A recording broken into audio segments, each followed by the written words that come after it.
All right. Anybody from the public attending? Too nice outside. If anybody would like to speak, can you please raise your hand electronically?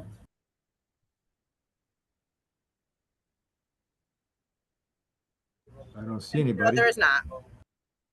Okay. All right. Acceptance of minutes, What do we have, 3 months to go through? April, May, and June, yes. I can accept I can approve of May. I read through all of them and May is fine. I didn't catch anything on it. I did read through April and May. I read April's, oh wait, April was fine. I meant to say April. I did do through April and May. I didn't see anything to object to because I wasn't present. I did catch one error in May though. Should we approve of April first? Let's do Yeah, April first. Motion to approve April minutes first. Yes, I approve. I mean, I can second. I didn't see anything wrong. Motion approved for April minutes. We'll move on to May. Gay, you said you had one correction. I do have one correction. It's a tiny little correction. It's on page 5, and it's under the section 7, Tree Alliance report. It's the 4th paragraph. And it's simply saying, Mr. Whitehead, comma, and the word left out was said, S-A-I-D. That was it. Otherwise, it's perfect. So just in May, though, on the last page, Ms. Cruz says young tree training will be performed. I don't know if that's from not being present. I don't know what that meant. Is it correct? Young tree pruning, young tree training. So Young tree training will be performed because of a large gap in a tree maintenance plan. I just don't know if the intent is clear. I just don't know what that means. we could change it to young tree pruning if you want, Peter. How about developmental pruning? That would be better. It would be clearer for the minutes. Why don't we change that to developmental? Or growth habit pruning or something that describes what it is.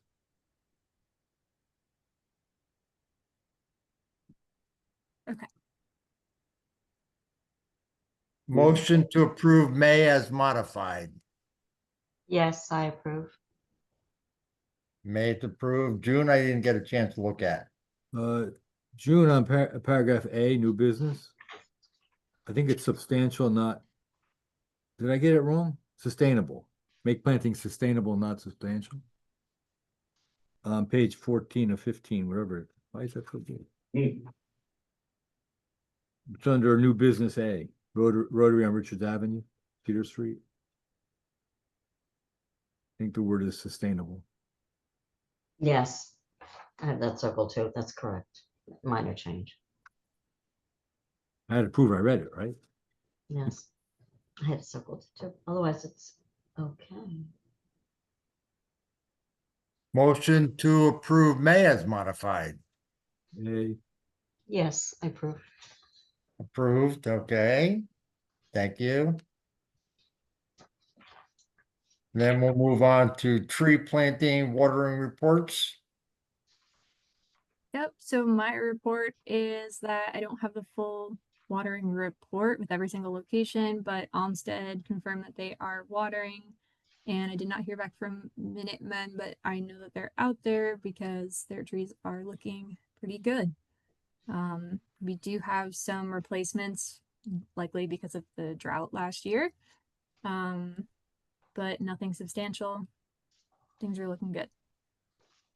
Nobody belly aching about the 100-degree plus weather we had? I won't comment on that. It was kind of rough there for a while. Okay, then we'll move to tree preservation, Flax Hill Road. I don't think Chris is on. Right, Delene? I'm sorry, what was that? I don't think Chris is on, right? Tori? No, he's not. Okay, we'll defer that for now then. We'll move to old business. Old business and new business, Any business. any business. Well, I have a general question, but it's more getting information from my esteemed people as arborists. So is it right to bring, it has nothing really to do with Norwalk, and it's a general question about tree planting. Is it right to bring that up? Yeah, right on. Go right ahead. Okay. So this is a little bit bizarre question. This has regarding a cemetery. And it's a question about planting a tree that's to go by 2 headstones. And in the cemetery says that it is okay to plant the tree before the bodies are put into the ground. And then once the bodies are put into the ground, it will not disturb this tree. It's going to be 2 to 3 caliber. It will not disturb the tree by cutting 2 4x8 holes near the tree, which is about 2.5 feet away from where the holes will be dug. I'm not agreeing with that. I think it's going to damage a tree completely. I know this is a really sensitive question, but I don't know who else to ask this question to. So I apologize, Sarah, if this is not appropriate. And should this No, not be, It's a good question. So I don't think there's any like set, firm, hard guidelines for that, other than when you're working beneath the tree's canopy, right? it's considered the tree's critical root zone. Okay, So it Just sounds go- like they might be within a portion of the critical root zone. okay, And you can do some work within the critical root zone, and it's a direct correlation as to how much disturbance or work is performed within that defined critical root zone space. So if you, just for example, if you were to remove 50% of the roots within the critical root zone area, the tree would more likely than not have a 50% chance of survival. okay. And this is a guide for any tree too, not necessarily there. This can be used anywhere where there's work being done too. So Correct. it's an important message even for the public to hear what Rich was just saying. Okay. So should there be, this particular cemetery is also an arboretum? Oh, there's starting to be an arboretum? Which is not untypical. It's not atypical. They tend to go for a second, what's the ruling, like a second grade or something, arboretum? Yes, that's Class exactly. 2 or something. Right, that's exactly what it is. I forget what that number is. So their local arborist that they're consulting with doesn't seem to think that there's an issue. So the concern is a very expensive tree is going to be planted before the bodies will be laid to rest. And the concern is, and because there's an irrigation, so everything has to be watered by hand to make sure that the tree is surviving. So it's an investment, an expensive investment.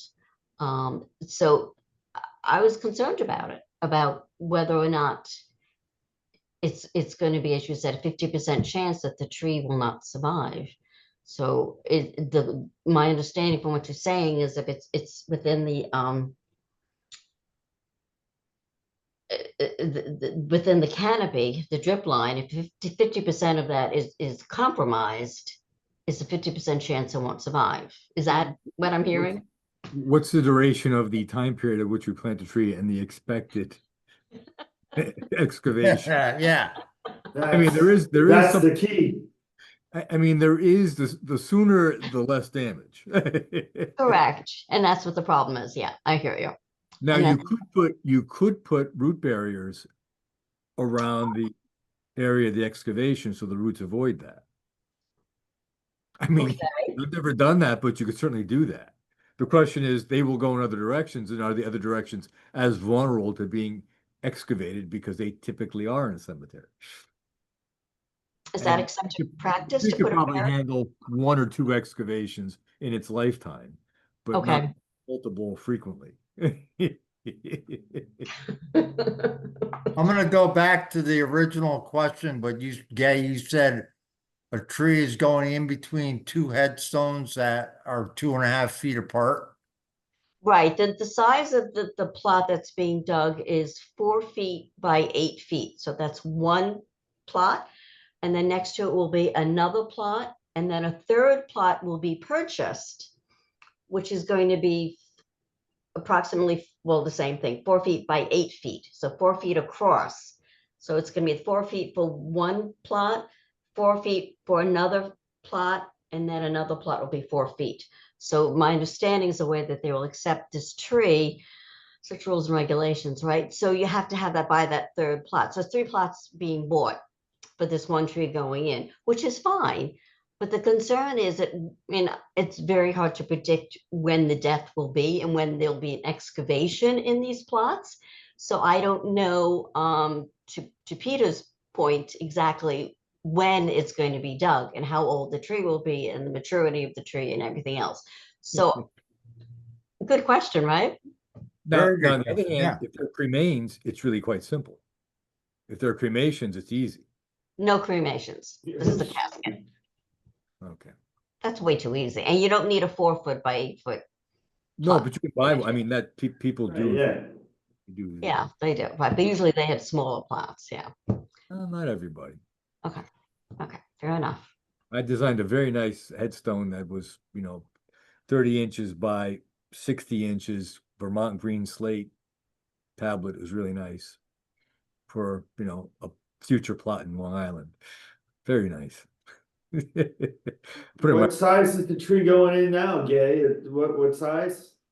Well, the tree hasn't been selected yet because I needed to get feedback about this, so I haven't decided. There hasn't been a decision made on this tree yet. you could get Okay. you could put a root barrier in. If I have 3 brains, I'll send you an email on what companies make root barriers, and they're really just plastic sheets that you would put in so the roots deflect down, not necessarily across. Because remember that first 18, 20 inches of ground is where those feeding roots are. So those are the ones that get severed immediately. Okay, and so how far down does this go? So you don't have to really worry. It's more protecting the surface roots, kind of. Don't worry about the roots that get deeper and deeper. It doesn't make an impact.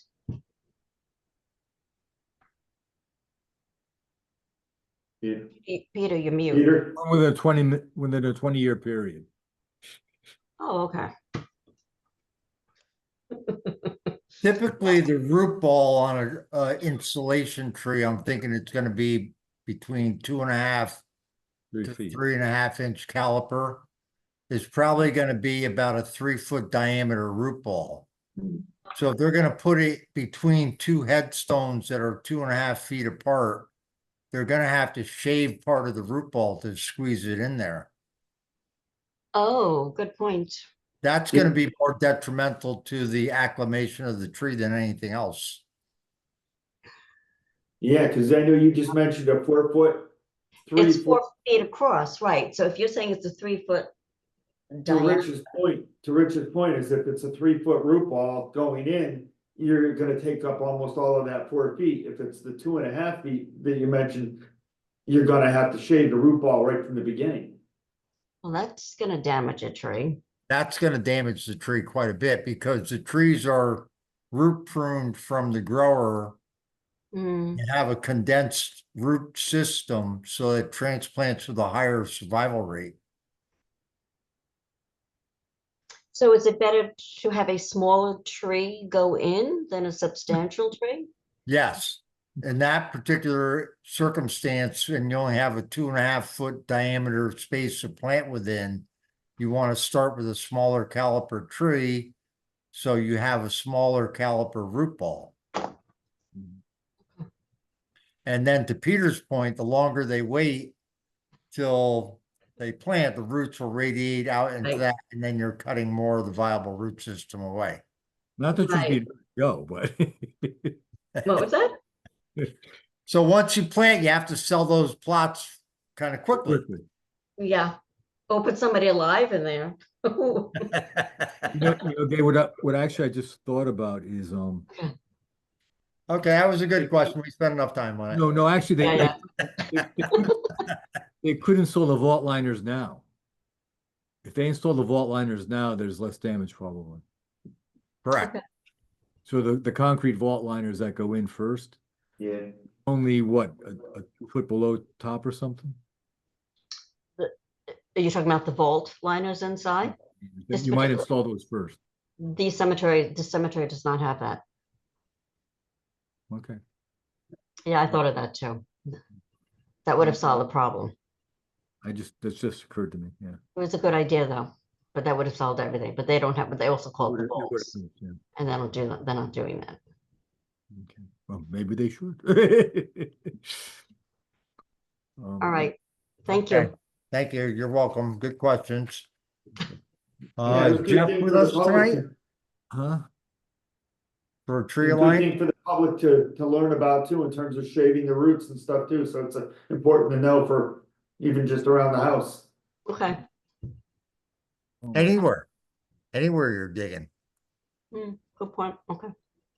Digging or parking a vehicle, you crush the roots and compact the soil. Right.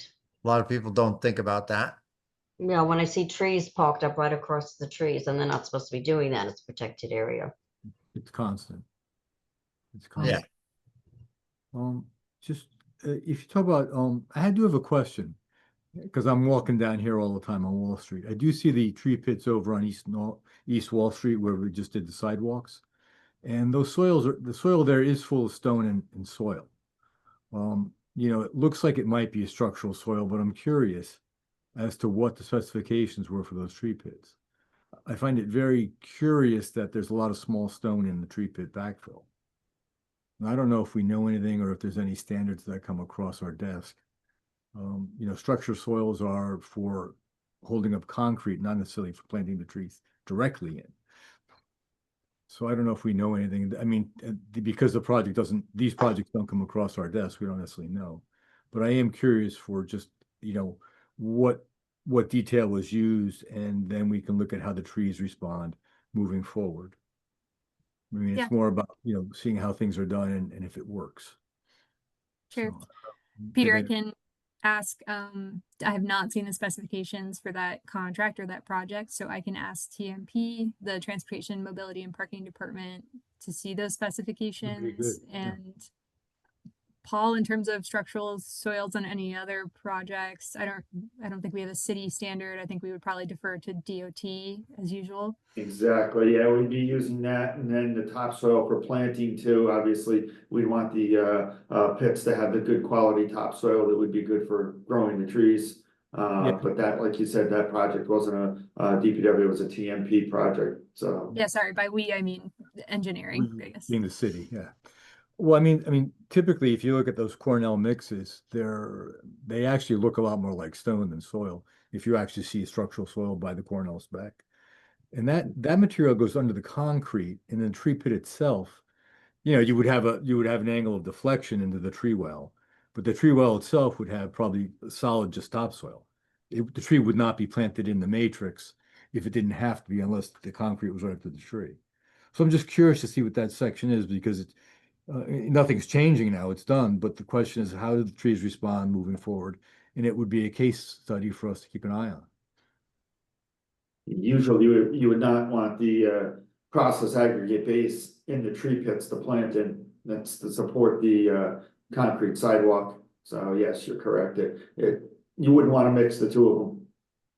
Right, I mean, there are other systems, there are other structural plastic systems that are H20 loaded that can support concrete with backfill of good soil, which, is a realistic way of planting. And when we open the streets at the level we're doing here, it makes sense. Because we do have a great deal of, money we're investing in all the surface work. So it's curious. I mean, and just for an illustration, across the street, you look at, what is it, Asia, where the restaurant is? You've got 3 Zelkova, Papa Bear, Mama Bear, and Baby Bear. And it all has to do with the soil below. You can guarantee the street trees look different because of the soil below them. So we're just curious, because it's something that we can learn from as we move forward. Because I know the trees over by Was it Waypoint? I mean, they're doing very well, those red maples.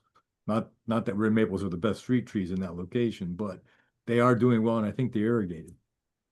I believe they are irrigated. I mean, they're doing well. Yeah, they look good.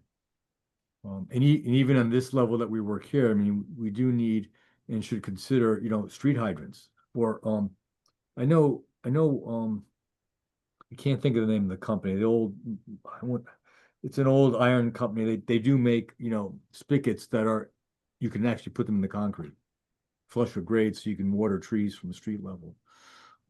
Because that's a big deal for us, watering trees, particularly down here.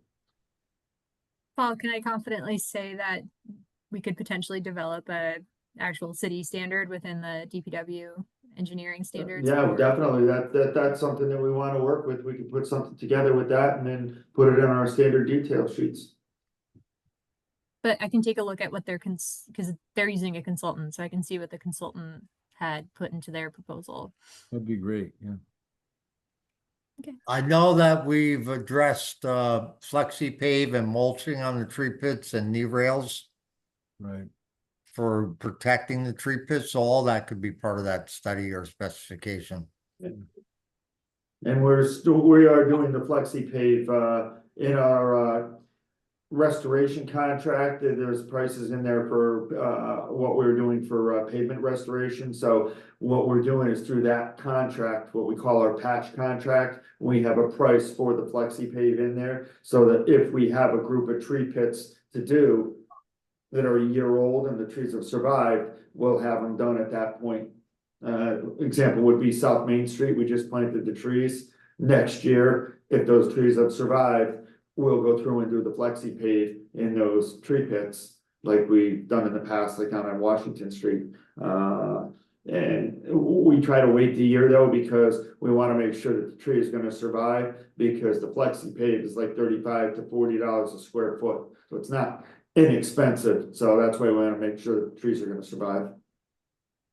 Do we wait 1 year on those, Paul, or do we wait 2 years till the warranty's up? We've been doing 1 year, even though there's a 2-year warranty. I understand what Evaluate you're the tree and see if it's looking vigorous and healthy at that point in time? And then if it is, then we'll take the chance on doing them. If it's suspect, then we'll go the 2 years. No, that makes sense, because if you don't do it, then you run the risk of soil compaction. So if the tree's looking good, getting it in sooner is better than waiting, I think. So I Yeah. agree with that. Yes, I prefer curbs and little, wire rails that keep people out of the tree pits, but sometimes sidewalks too narrow. The knee rails seem to work pretty well. It keeps people, and it doesn't create a real trip hazard because they're high enough where they're nice and visible. No, I mean, like DC, Washington uses curbing, they metal, rails around the tree pits all the time, and they're effective. To what height? Usually just above the shin. It's only about, it's only about 14, 16 inches. They're still low, but it's high enough. Low but high enough, yep. I call them knee rails. I don't know if that's qualifies. It's a little bit higher than, they're not quite that high. Depends on the length of your leg. Okay, moving on, Tree Alliance updates. Is Jeff with us? See, Jeff. No, he's not. Then we'll move on to adjournment, everyone. I didn't get in too much trouble now, did I? I don't believe so. I'm working on it. I'm having a slow comeback from 2 months off. Very good. Nice to see your face. Yeah, well, I'm working on it. All right, thank you, everybody. We'll look for everybody in 1 month from now. Great. Thanks.